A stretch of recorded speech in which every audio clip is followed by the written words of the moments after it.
इतिहास साक्षी है, जो जुआ खेलता है उसका सर्वस्व नष्ट हो जाता है। जुआ खेलने वाला व्यक्ति कभी सुखी नहीं होता है। महाभारत की कथा सुन लो। आज तक कोई भी जुआ खेल करके सुखी संपन्न नहीं हुआ है, बर्बाद भी हुआ, चौपट ही हुआ है। लेकिन दुर्भाग्य देखो, मती मारी गई है, फिर भी लोग जुआ खेलते हैं। नहीं खेलना चाहिए। युधिष्ठिर जी राजपाट धन दौलत सब कुछ हार गए, नकुल सहदेव को हार गए, अर्जुन भीम को हार गए, अपने आप को भी दांव में लगा करके हार गए। बड़ी तेजी से ठहाका मार करके गर्जना करते हुए दुर्योधन हंसा है, भ्राता श्री अभी तो आपके पास में एक वस्तु ऐसी है जिसको दांव में लगा करके आप सब कुछ वापस प्राप्त कर सकते हो। भैया सुयोधन सब कुछ तो हार गए, अब क्या बचा है? भैया अभी भाभी श्री बची है ना, उनको और लगा करके देख लो।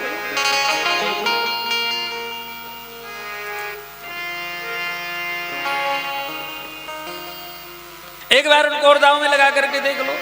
बंधुओं, पत्नी कोई दांव में लगाने की वस्तु नहीं होती है, लेकिन ये जुमाड़ी लोग सोचते हैं कि अब की बार वापस आ जाएगा, अब की बार वापस आ जाएगा।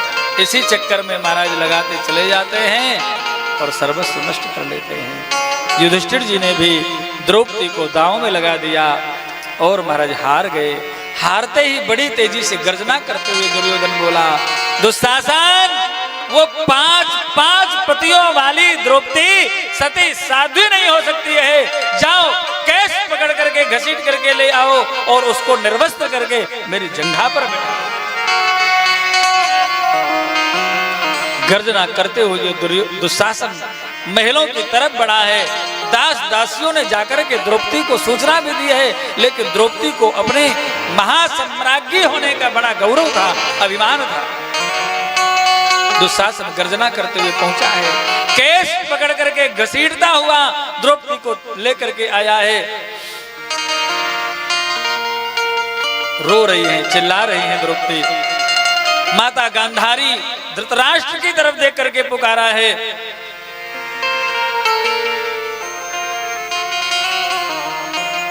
हमारी रक्षा करो। पितामह भीष्म, कृपाचार्य, द्रोणाचार्य आदि की तरफ देखा है, सब सिर झुकाए बैठे हैं। 5 पराक्रमी बलवान पतियों की तरफ देखा है, वे भी सिर झुकाए बैठे हैं।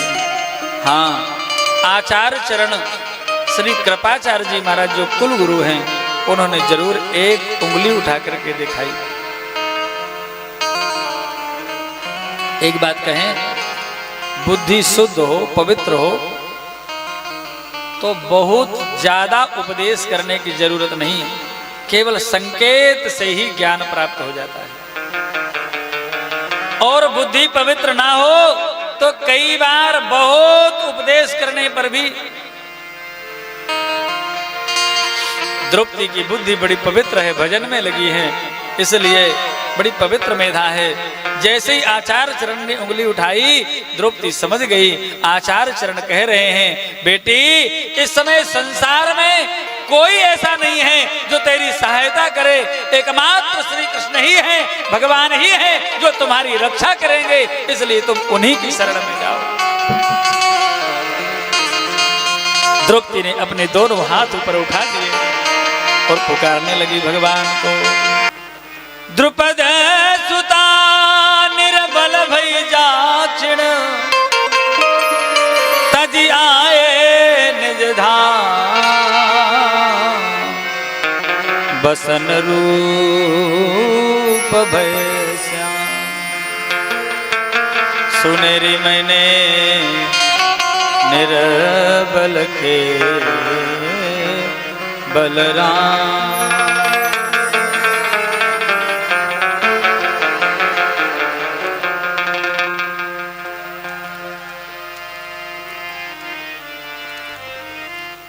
खींचते खींचते खींचते दुशासन थक करके गिर गया, लेकिन द्रौपदी के वस्त्र कम नहीं। नारी ही की साड़ी है, कि साड़ी ही की नारी है, नारी बीच साड़ी है, कि साड़ी बीच नारी है। पता नहीं पड़ रहा, नारी की साड़ी बन गई कि साड़ी की नाड़ी बन गई, कि नारी के अंदर साड़ी है कि साड़ी के अंदर नारी है, पता नहीं। खींचते खींचते दुशासन धड़ाम से मूर्छित होकर के गिर पड़ा। द्रौपदी ने अपने वस्त्रों को संभाला है। आज पहली बार गांधारी ने धृतराष्ट्र को फटकारा, डांटा। आर्यपुत्र, जब आपके साथ में मेरा विवाह हुआ था, मैंने सुना कि आप अंधे हैं, आपके बाहर के नेत्र नहीं हैं, तो मैंने विचार किया कि भले ही बाहर के नहीं हैं, अंदर के तो हैं, इसलिए मैंने भी अपने बाहर के नेत्रों में पट्टी बांध ली थी। लेकिन मुझे आज पता चला कि आप बाहर से नहीं, आप तो अंदर से भी अंधे हैं। प्रज्ञा चक्षु, अंतर चक्षु भी आपके नहीं है। मैं सती साध्वी पतिव्रता की महिमा जानती हूँ। कोई द्रौपदी को उकसावे और वह श्राप दे करके तुम्हारे संपूर्ण कुल खानदान को भस्म कर दे, उससे पहले आप द्रौपदी को मना लीजिए। धृतराष्ट्र ने झूठा भाव दिखाते हुए द्रौपदी से कहा, बेटी द्रौपदी, अपने पुत्रों की तरफ से मैं तुमसे क्षमा मांगता हूं।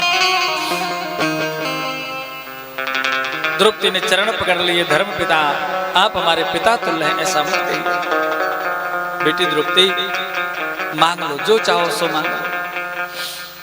आर्यपुत्र युधिष्ठिर को दासता से मुक्त कर दिया जाए, यही मांगती है। जिस पति ने तुम्हें दांव में लगाया, जुआ में लगाया, इतनी बड़ी बेइज्जती कराई, उनको दास्ता से मुक्त करा रही हो। तुम्हारे पातिव्रत व्रत पर हम प्रसन्न हैं और मांग लो।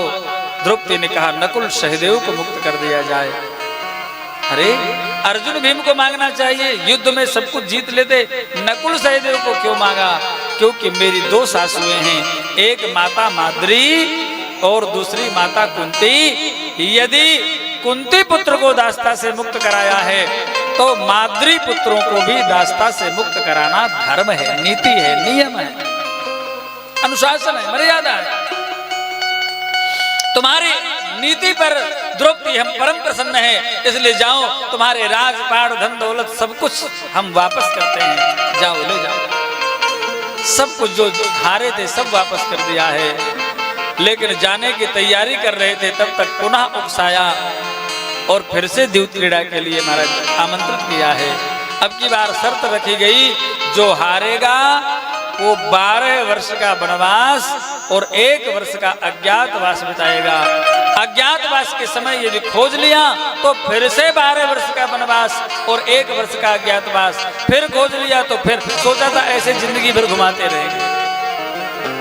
लेकिन भगवान की कृपा से वनवास कट गया 12 वर्ष का, 1 वर्ष का अज्ञातवास भी छिप करके पांडवों ने बिताया।